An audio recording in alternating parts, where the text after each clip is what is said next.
star in the Pacific. POW number 1. Sakamaki spent the war in prison. His sub toured the U.S., helping to sell war bonds, a souvenir of dark days.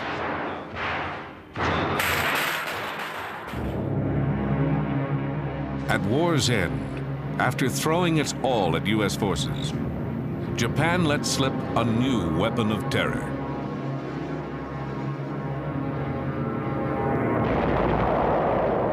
For decades, the scars left by kamikaze attacks enforced a silence on both sides. But the men who fought those battles will never forget them.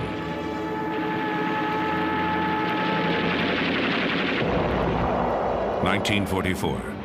Japan, its back to the wall, made a final fanatic effort to stave off defeat. In an act incomprehensible to Americans, the Empire ordered thousands of men to certain death. Before an attack, pilots drank a toast of sake, a warrior's welcome to the death that awaited. They were kamikaze, named for a typhoon that saved Japan from Mongol invaders. Some were veteran pilots. Many were idealistic students, eager to die for their nation's glory.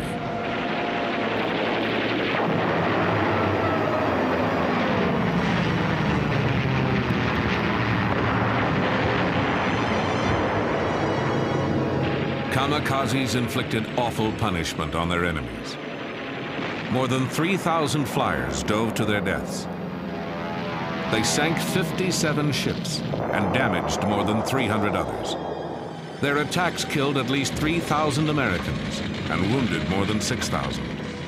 The kamikazes were the deadliest weapon ever launched against the U.S. Navy, so frighteningly effective that their existence was initially kept secret from the American public.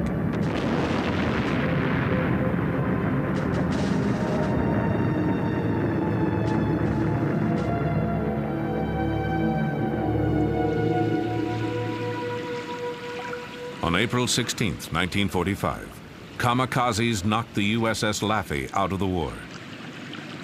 The Laffey was rebuilt. She is now a museum ship in Charleston, North Carolina. Today, she's receiving visitors, her skipper and 4 crew members from World War II. You know, the sight of their ship raises a tide of memories for these comrades in arms. Rear Admiral F. Julian Beckton, who died in 1995, was 81 when he gave this interview. He commanded the Laffey during the invasions of Normandy and the Philippines. Steaming toward Okinawa, he knew what perils lay ahead. The kamikazes were the most effective weapon that the Japanese developed during the war. And it was a desperate effort on their part to do it, but they were terribly, they had a terrible effect on our ships out there.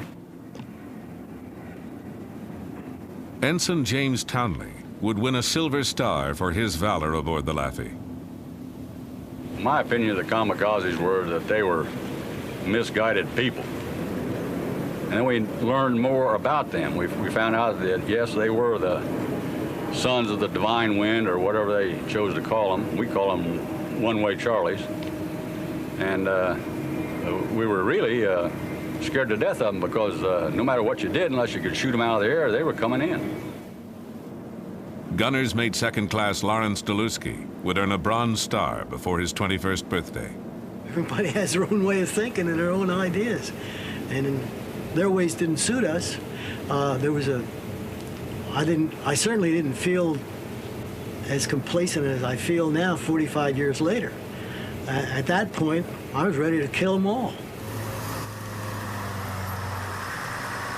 In Japan, another group of old comrades gathers for a reunion. These men were once the elite of the Japanese kamikaze corps, the Thunder Gods. They should be long dead, but they survived. Some because they flew fighter cover, others because seniority kept them out of combat to await America's invasion of the homeland. Now largely forgotten, they once made up an awesome attack force. Their weapon was the oka, which meant exploding cherry blossom. But Americans gave it the code name baka, meaning fool. The weapon for another type of kamikaze attack, a baka bomb captured on Okinawa. It's a 2.5-ton flying bomb dropped from a mother plane and carrying a suicide pilot. 3 rocket propulsion units are set off on approaching the target, giving a maximum level speed of 535 miles an hour.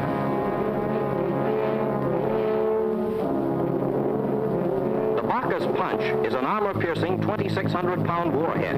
It's the first weapon specially designed for the kamikaze flying corps.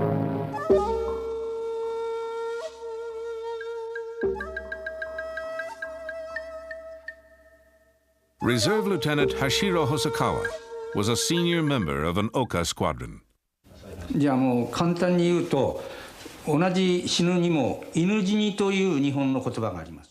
There is a Japanese word, inujini, die like a dog, meaning die in vain. It is a wasteful death without honor.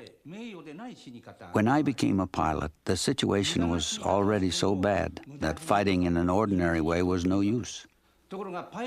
We were chosen as elite pilots.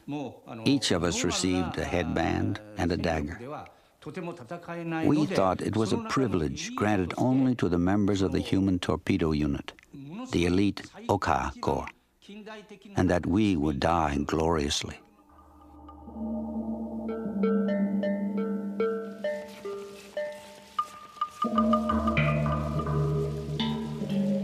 These were the Thunder Gods.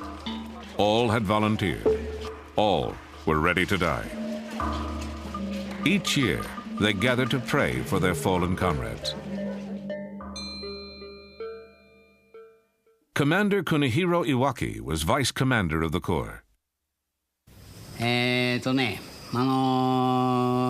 軍の伝統としましてね。 The war situation was going so badly for Japan at that time that we realized that any semblance of normal military tactics could not possibly succeed. And we had to do the unthinkable or the incomprehensible in terms of the military acts in a last-ditch attempt to primarily get the American aircraft carriers. Given that situation, the men realized they had to become one with the bomb in that last final struggle. Lieutenant Morimasa Yunokawa commanded an Oka squadron. The thought of my death crossed my mind only for a fraction of a second. I was then thinking of only to serve. No matter how you try to understand how things were then, now in this peacetime, I don't think you can. A kamikaze could send a ship to its grave, but each flyer had only one chance for success. Pilots were supposed to aim for battleships and aircraft carriers, but destroyers and their radar gear were also targets. Aboard the Laffey, nervous sailors repeated tales of picket ships breaking in half and sinking immediately. The crew would always debate where is the safest place to be. That was always the big talk. Is it safer to be below, or is it safer to be on deck, or in the bridge, or wherever? They all had their own theories about where was the safest place. Of course, there was no safe place.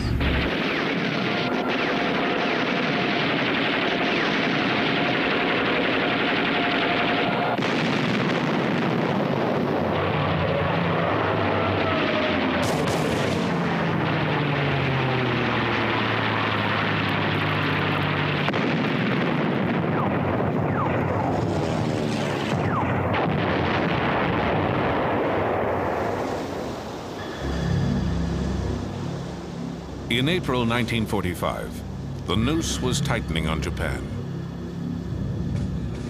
As the Battle of Okinawa began, destroyers patrolled 50 miles closer to Japan, tempting kamikazes taking off from the mainland.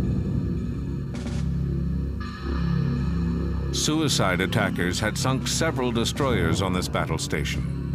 Now it was the Laffey's turn to stand watch. On April 16th, the ship began its third day on the perimeter. The mood aboard was tense. At 8:27 a.m., the Laffey's number came up.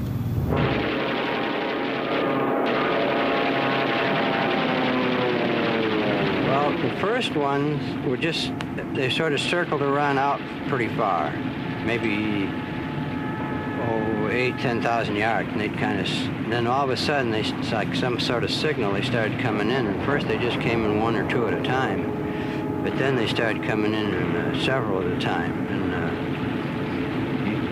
you just couldn't take them all under fire, so that's when we started getting hit. For 80 minutes, the Laffey's crew fought off the heaviest kamikaze attack ever on a single ship.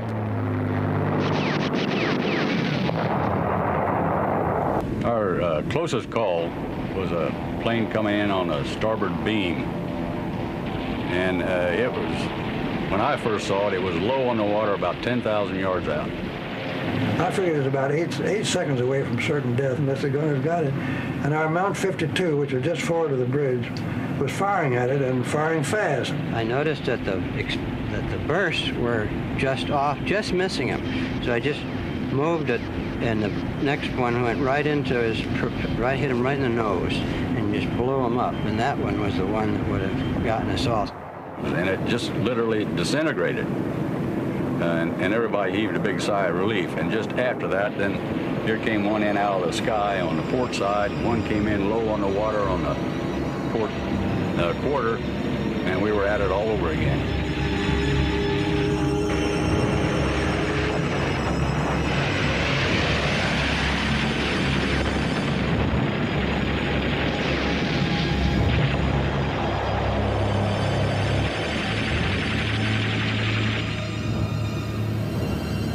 On the morning of April 16th, we had a suicide plane hit us right about here. It hit with enough impact so that this gun was blown up, canted upward at a more than a 45-degree angle. The motor of that plane skidded along the inside of this left-hand gun and wound up at the hatchway in the back of the gun on this side. And when he hit over there, I was blown up the deck about 15 feet. When I regained consciousness, that's where I was.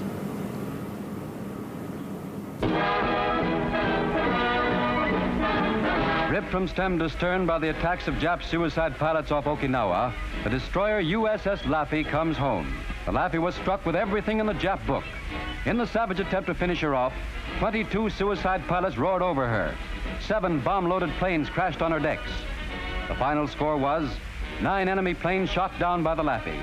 But 32 of her brave men were dead or missing, and 60 were wounded. In the words of her skipper, Commander Beckton, she was truly the ship that would not die. Flying conventional aircraft, kamikaze pilots caused terrible damage. But the Oka Corps never really got a chance to affect the war's outcome. The bombers that carried the Okas were slow, and American fighter pilots shot down most of them before they could release their deadly cargo. By war's end, Hosokawa was his unit's only surviving officer. He found the transition to peacetime troubling. それからちょうど台風眼の中にいちゃったんじゃないかと。 All of a sudden, the war was over, and I had the feeling of someone who had been in the eye of a typhoon. And suddenly the typhoon is gone. The weather is clear and beautiful. No one, nothing is left but myself. And the feeling is, why? It's a very strange feeling that I cannot understand. Why the typhoon spared me. We're thankful, dear Father, that you saw us through these difficult days. They were doing Dear Father, we want to what they felt was right, just as we were doing what we felt was right. It had to be. How else could you put your life on the line for something you didn't believe in? preserve this ship and for the cause of freedom. We ask, dear Father, that their memory continue with us always.